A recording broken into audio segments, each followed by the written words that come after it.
Hey everybody, on your Seadoo Spark early editions we have had problems of coolant leaking out.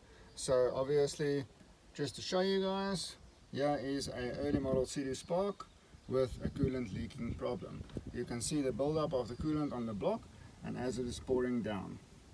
Common problems on the early models. Basically the two common places to go and look is the water pump cover as indicated, as well as the reservoir bottle for the antifreeze. Okay, so on closer inspection we found that it is the water pump housing that is leaking on the gasket. Somebody previously tried to fix it, put some sticky stuff on there, as well as they forgot that bolt out there. So let's fix this problem. Okay, so parts have arrived.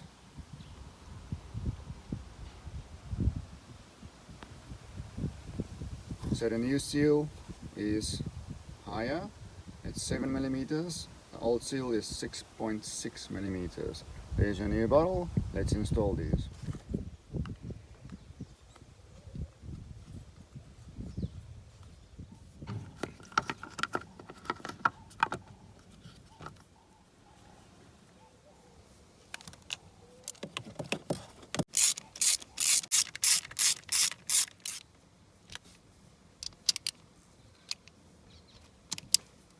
Alright, so reversing the steps and connecting the pipes.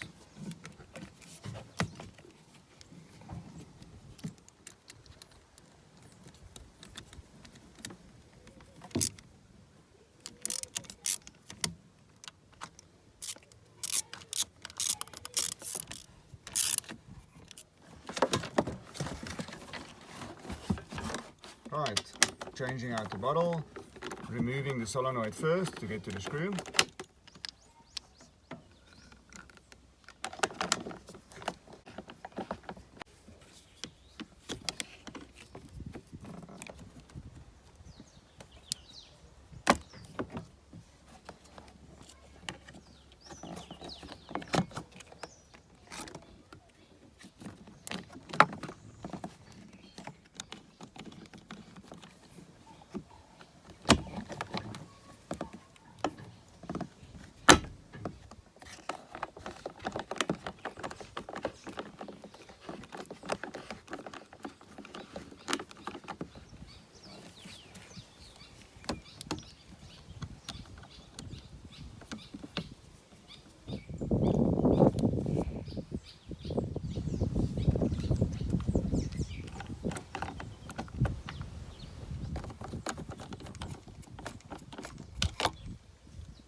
Alright, all done and fixed.